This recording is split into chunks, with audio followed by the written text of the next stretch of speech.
നമസ്കാരം. ഇന്നലെയായിരുന്നു 11 എന്ന സിനിമയുടെ റിവ്യൂ ഇട്ടത്.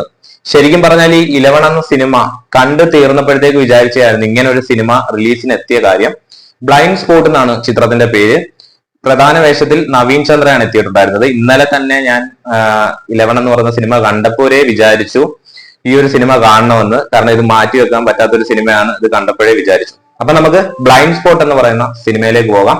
സിനിമയിൽ നവീൻ ചന്ദ്രയെ കൂടാതെ തന്നെ വിക്രം, റാഷി സിംഗ്, ദിവ്യ, അലി റൈസ്, ആദിത്യ രവി, അതുപോലെ ഒരുപാട് ആർട്ടിസ്റ്റുകൾ വന്നു പോയിട്ടുണ്ട് കേട്ടോ. നമുക്ക് ഈ കന്നഡക്കാരുടെ ഒന്നും പേരങ്ങനെ വലുതായിട്ട് അറിയില്ല.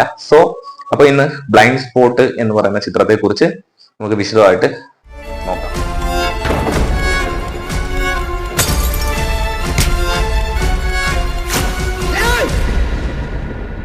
Right and director by Rakesh വർമ്മയാണ് സിനിമ കഥ എഴുതി സംവിധാനം ചെയ്തിട്ടുള്ളത്. സിനിമയെ കുറിച്ച് നോക്കുകയാണെങ്കിൽ ഒരു ലേഡി അപ്രതീക്ഷിത സാഹചര്യത്തിൽ വീടിനുള്ളിൽ തൂങ്ങി മരിച്ച നിലയിൽ കാണപ്പെടുന്നു. അതിനു മുന്നേ തന്നെ ഒരു സംഭവം ചിത്രത്തിൽ കാണിക്കുന്നുണ്ട്. അതെന്താന്നുള്ളതെന്നൊക്കെ നിങ്ങൾ സിനിമ കണ്ടു തന്നെ മനസ്സിലാക്കുക. അതായത് നമ്മൾ ഈ കൊല്ലപ്പെട്ട ലേഡി അവരുടെ സ്വന്തം ഭർത്താവിനോട് വഴക്കിട്ടതിന് ശേഷമാണ് കയറി തൂങ്ങി മരിക്കുന്നത്. പിന്നീട് നായകന്റെ ഇൻട്രോ ആണ്. നായകന്റെ ഇൻട്രോ കഴിഞ്ഞ് ഉള്ള കുറെ നിമിഷങ്ങൾ ഗംഭീരമായിരുന്നു. സ്ക്രീനകത്ത് നല്ല രസമായിട്ടായിരുന്നു എനിക്ക് തോന്നിയിട്ടുണ്ടായിരുന്നത്. അതിന്റെ പ്രത്യേകിച്ച് ഒരു കാര്യം പറയുകയാണെങ്കിൽ സിനിമയ്ക്കകത്ത് ഒരുപാട് റെഫറൻസുകളും കാര്യങ്ങളും ഒക്കെ കാണിച്ചു തരുന്നുണ്ട്. നമ്മുടെ 11 പോലത്തെ ഒരു ടോപ്പിക് അല്ല ഇതൊരു സൂയിസൈഡ് ത്രില്ലർ എന്നൊക്കെ പറയാൻ പറ്റും. ഒരു അസാധാരണ മരണമെന്ന് നമ്മൾ വിചാരിച്ചിരിക്കുന്ന സമയത്ത് നമ്മളെ ഞെട്ടിച്ചുകൊണ്ട് കുറച്ച് ട്വിസ്റ്റുകളും സിനിമയ്ക്ക് സമ്മാനിക്കാനായിട്ട് സാധിക്കുന്നുണ്ട്. നോക്കിയാൽ നവീൻ ചന്ദ്രയായിരുന്നു. നവീൻ ചന്ദ്രയെ കുറിച്ച് പറയുകയാണെങ്കിൽ എടുത്തു പറയേണ്ട ഒരു കാര്യം ഞാൻ പറയാം. അത് വേറൊന്നുമല്ല, നവീൻ ചന്ദ്രയുടെ ഒരു ആറ്റിറ്റ്യൂഡ് ഒക്കെ ഉണ്ട്. അതായത് മുഖത്ത് മാറി മറിയുന്ന ആറ്റിറ്റ്യൂഡ് ഉണ്ട്. അത് എസ്പെഷ്യലി നോക്കുകയാണെങ്കിൽ ഒരു പോലീസുകാരന്റെ സ്റ്റൈലിലാണ് അദ്ദേഹത്തിന്റെ ഒരു ആക്ടിംഗ് ലെവൽ എന്ന് പറഞ്ഞു കഴിഞ്ഞാൽ. അതിപ്പം 11 എന്ന് പറയുന്ന സിനിമ നോക്കിക്കഴിഞ്ഞാലും 11 എന്ന സിനിമയിൽ ഒരൊറ്റ ആറ്റിറ്റ്യൂഡ് തന്നെയാണ് ഇടുന്നത്. പ്രത്യേകിച്ച് ഒരു മാറ്റവും അദ്ദേഹത്തിന്റെ അത് വെച്ച് നോക്കിക്കഴിഞ്ഞാൽ ഇല്ല. കാരണം അദ്ദേഹത്തിന്റെ ആറ്റിറ്റ്യൂഡ് ഒക്കെ എന്ന് പറഞ്ഞു കഴിഞ്ഞാൽ അത്യാവശ്യം ഒരു ഗൗരവത്തിലുള്ള ഒരു മുഖം, ഭാവങ്ങളൊക്കെ നോക്കി കഴിഞ്ഞാൽ അത്യാവശ്യം ഒരു ഗൗരവത്തിലൊക്കെയാണ് നമുക്കത് അറിയാൻ സാധിക്കുന്നത്. ശരിക്കും ഇതിലേക്ക് വരുമ്പോഴും പ്രത്യേകിച്ച് ആ ഒരു ക്യാരക്ടറിന് വലിയ മാറ്റമൊന്നുമില്ല. അതായത് 11ലെ ക്യാരക്ടറിലെ നേരിട്ട് ബ്ലൈൻഡ് സ്പോട്ടിലേക്ക് എടുത്തു വെച്ചതുപോലെയാണ് എനിക്ക് തോന്നുന്നത്. പിന്നെ കുറച്ച് ലുക്കൊക്കെ മാറിയിട്ടുണ്ട്, അത് മാത്രമേ എടുത്തു പറയാൻ പറ്റുകയുള്ളൂ.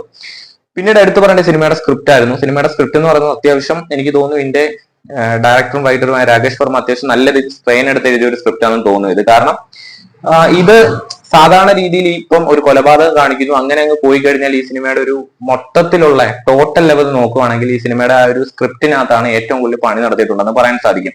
കാരണം നമ്മുടെ ഈ ജിത്തു ജോസഫ് ഒക്കെ നമ്മുടെ മലയാളത്തിൽ സമ്മാനിച്ചിട്ടുള്ള സിനിമയില്ലേ നമ്മുടെ ഡിറ്റക്റ്റീവും ആ ഒരു ടൈപ്പ് ഒരു രീതിയിലൊക്കെ, പക്ഷെ ഈ ക്രൈമും സംഭവമൊന്നും കാണിക്കുന്ന അതേ ലെവലൊന്നും അല്ല. അതൊരു അസാധാരണ രീതിയിലുള്ള ഒരു സംഭവമാണ്. അത് നിങ്ങൾ കണ്ടു തന്നെ മനസ്സിലാക്കുക. അതിനകത്ത് ഈ പ്രത്യേകിച്ച് വലിയ രീതിയിലുള്ള നമ്മൾ ഈ അതിമനോഹരമായ ട്വിസ്റ്റോ അങ്ങനൊന്നുമില്ല. ഒരു ഡീസന്റിലി പോയി ഡീസന്റിലി അവസാനിക്കുന്ന അനുഭവമാണ് സിനിമ എനിക്ക് സമ്മാനിച്ചിട്ടുണ്ടായിരുന്നത്.